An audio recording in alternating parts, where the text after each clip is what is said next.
అందరికీ నమస్తే. Global summit start అయిందంటే ఇక తెలంగాణకు రేవంత్ రెడ్డి ఒక మాట చెప్పిండు. ఈరోజు వరకు ఒక లెక్క, రేపటి నుంచి ఇంకొక లెక్క. 2 years క్రితం కూడా రేవంత్ రెడ్డి ఇదే మాట చెప్పిండు. ఈ రోజు నుంచి ఒక లెక్క, ఈ రోజు నుంచి ఇంకొక లెక్క అన్నాడు.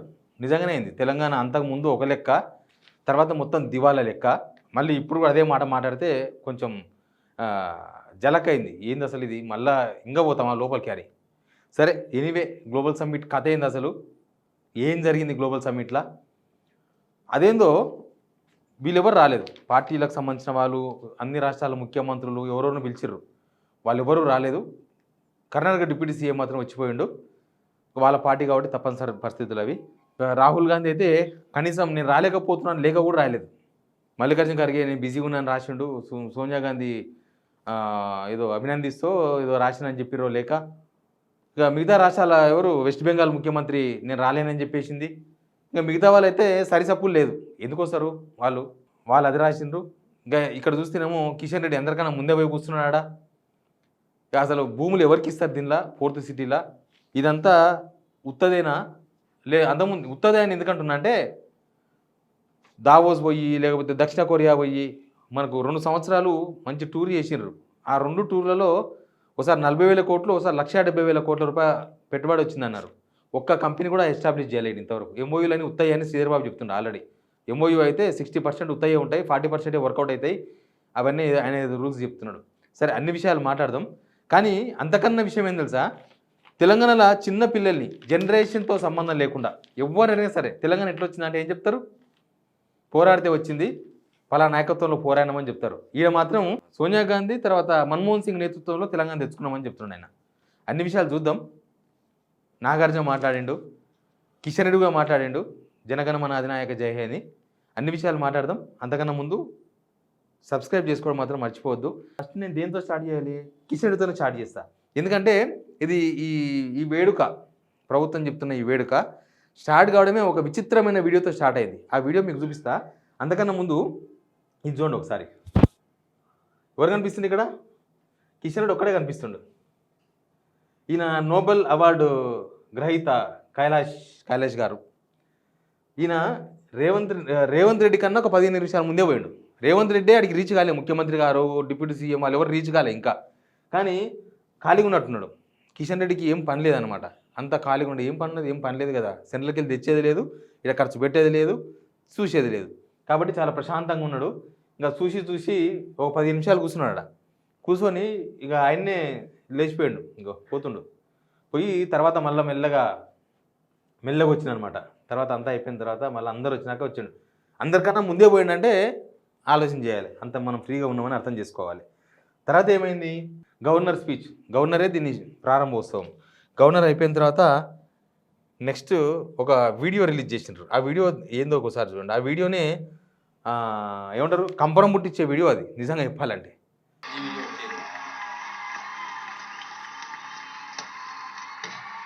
దీంతో స్టార్ట్ చేసిండు. రేవంత్ రెడ్డి లాగేసుకొని ఫుట్బాల్ ఆడుతున్నాడు. దీంతో స్టార్ట్ చేసిండు. అంటే ఇది గ్లోబల్ సమ్మిట్ కదా, ఆడికి వచ్చిన వాళ్ళంతా వివిధ రకాల కంపెనీల ప్రతినిధులు. ఓనర్స్ రాలే. మహేంద్ర గారు చాలాసార్లు వచ్చిండ్రు. ఆ స్కిల్ యూనివర్సిటీకి ఆయన్నే బ్రాండ్ అంబాసిడర్ అన్నారు. మళ్ళీ ఏడమిస్ కిందో మహేంద్ర లేరు. ఇంకా ఇండస్ట్రియలిస్ట్ ఎవరు, పేరు ఎన్నికగా ఇండస్ట్రియలిస్ట్ ఎవరు కనపడలేదు. యాక్చువల్గా రావాలి, మన తెలంగాణ బాగుపడాలంటే వాళ్ళందరూ రావాలి. మరి ఏమైందో తెలియదు కానీ ఈ వీడియోతో స్టార్ట్ చేసిండ్రు. అంటే ఈయననే ఇప్పుడు మన భారతదేశానికో ప్రపంచానికో ఫుట్బాల్ ఛాంపియనా రేవంత్ రెడ్డి గారు? ఏదైనా సరే, తెలంగాణలో కూడా చాలామంది క్రికెటర్స్ ఉన్నారు, లేకపోతే తెలంగాణ బ్రాండ్ అంబాసిడర్లుగా ఆ స్థాయి ఉన్న వాళ్ళు చాలామంది క్రీడాకారులు ఉన్నారు ఇక్కడ మన దగ్గర. ఎంతమంది లేరు? లేడీస్ ఉన్నారు, జెంట్స్ ఉన్నారు, రకరకాల క్రీడల్లో పాల్గొన్న వాళ్ళు ఉన్నారు. లిఫ్ట్ కాంపిటీషన్స్ ఉంటాయి కదా, లిఫ్ట్ చేసేది, బరువులు మోసేది, ఆ కాంపిటీషన్కి సంబంధించిన విజేతలు ఉన్నారు.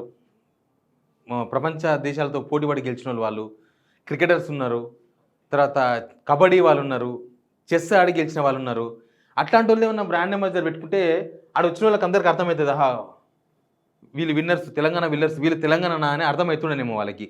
ఇప్పుడు ఇదేసిన ఫస్ట్ దీంతో స్టార్ట్ చేసారు. ఇంకో పాట వస్తుంది, వినండి. ఆ పాట కూడా మనకేం అర్థం కాదు.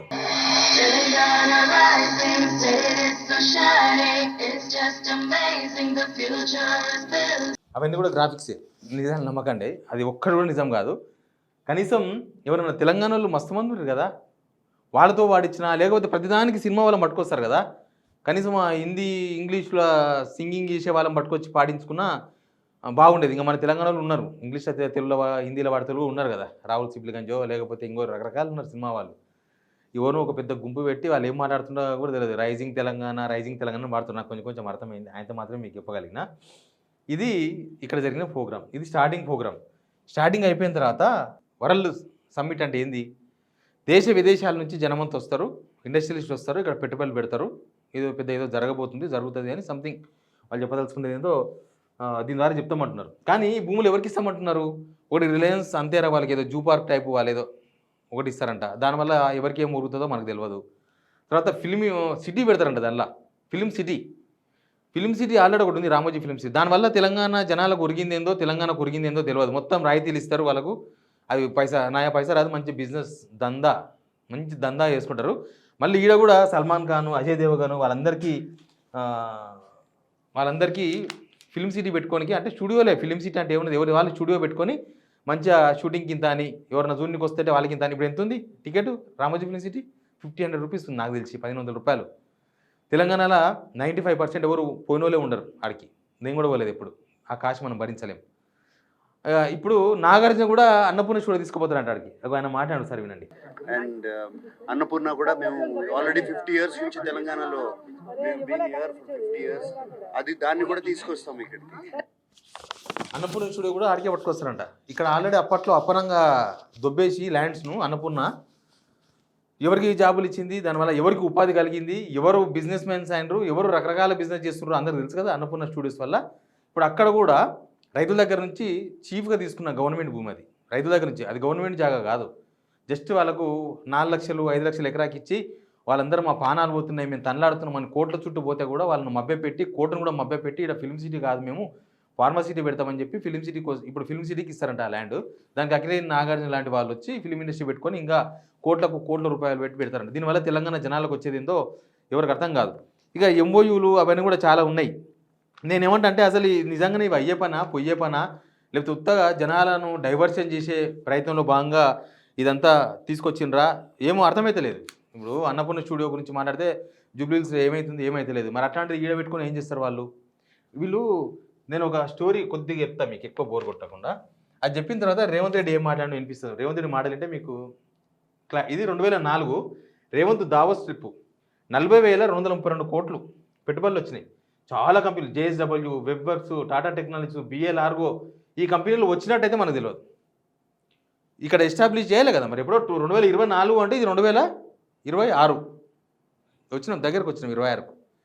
మరి దీనిలో ఎన్ని కంపెనీలు లాంచ్ అయినాయి? ఒక్క కంపెనీ కూడా లాంచ్ కాలేదు. లాస్ట్కి రేవంత్ రెడ్డి వాళ్ళ అన్న ఎవరు అక్కడ పోయినప్పుడు చేసుకొచ్చారు కదా, అమెరికా పోయినప్పుడు, అది కూడా కాలేదు. అంటే అవి కూడా కంపెనీలే కొత్తవి, అప్పుడే కొత్తగా ఈయన అమెరికా పోయి ముందర సంతకాలు పెట్టిపోతే పోయే లోపల ఎస్టాబ్లిష్ అయితే ఇంకా కంపెనీ వచ్చేసిందని అగ్రిమెంట్ చేసుకున్నారు. అవి పైసలు ఎక్కడి నుంచి వస్తావో, అవి షెల్ కంపెనీలా అంటే బ్లాక్ మనీ వైట్ మనీ చేసుకుంటే పనికొచ్చే కంపెనీలు ఏమో తెలియదు. ఈ 2024లో 40,232 కోట్లు వచ్చినాయా? ఈ 2025 trip Revanth Singapore and Davos trip 178,950 కోట్లు. రామ్కే గ్రూపు, మైత్రా ఎనర్జీ, ఇంకా చాలా ఉన్నాయి దీనిలో. ఇంకా మెగా ఇంజనీరింగ్ అవన్నీ ఇక్కడవే కదా, ఇక్కడవే మెగా ఇంజనీరింగ్. నేను చెప్పాలి అంతకుముందు మన ఊరు బర్రెని పక్కూరు సంతలో కొన్నారు, అట్లాంటిది ఇదంతా అట్లాంటి వ్యవహారమే. అసలు దీని మీద ఒక వైట్ పేపర్ ఇవ్వాలి గవర్నమెంట్, ఎందుకంటే వీళ్ళకి వైట్ పేపర్ ఇచ్చారు బాగా అలవాటు కదా. వైట్ పేపర్ ఇచ్చి అసలు ఎన్ని కంపెనీలు లాంచానో చెప్పాలి. మనకున్న నాలెడ్జ్ ప్రకారం, వాళ్ళు ఉన్న డాష్ బోర్డ్లో ఉన్న లెక్కల ప్రకారం అయితే ఒక్క కంపెనీ కూడా ఇది రాలేదు. ఇక రేవంత్ రెడ్డి ఏం మాట్లాడో అది కూడా వినండి. మరి అంతకుముందు వచ్చిన దానికి ఈ గవర్నమెంట్ వచ్చిందాక చాలా తక్కువ ఉన్నాయి. ఇదంతా పెద్ద లిస్టు. 2014-15లో 18,500 కోట్లు వచ్చినాయి టోటల్ ఇన్వెస్ట్మెంట్స్. 15-16లో 28,000 కోట్లు, ఆల్మోస్ట్ 29,000 కోట్లు వచ్చినాయి. 23-24లో 28,000 కోట్లు వచ్చినాయి. అంటే 15-16 కన్నా తక్కువ వచ్చినాయి ఇప్పుడు ఈ సంవత్సరం. అంటే లాంచ్ కాలేదని మనకు అర్థమవుతుంది. Our people fought for decades for a separate state of Telangana.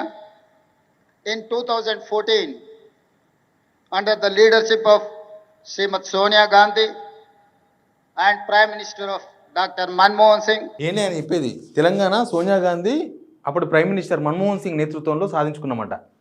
తెలంగాణలో ఏ చిన్న పిల్లాడైనా చెప్తాడు. తెలంగాణ ఉద్యమం చేసిందే మన సోనియా గాంధీ మీద, మన తెలంగాణ ఉద్యమం జరిగిందే అప్పుడున్న గవర్నమెంట్ ప్రధాని మన్మోహన్ సింగ్ పైన. అంటే కేసీఆర్ పలకడం ఇష్టం లేదు కాబట్టి కేసీఆర్ పేరు తీసేసి సోనియా గాంధీ అది పెట్టుకున్నాడు.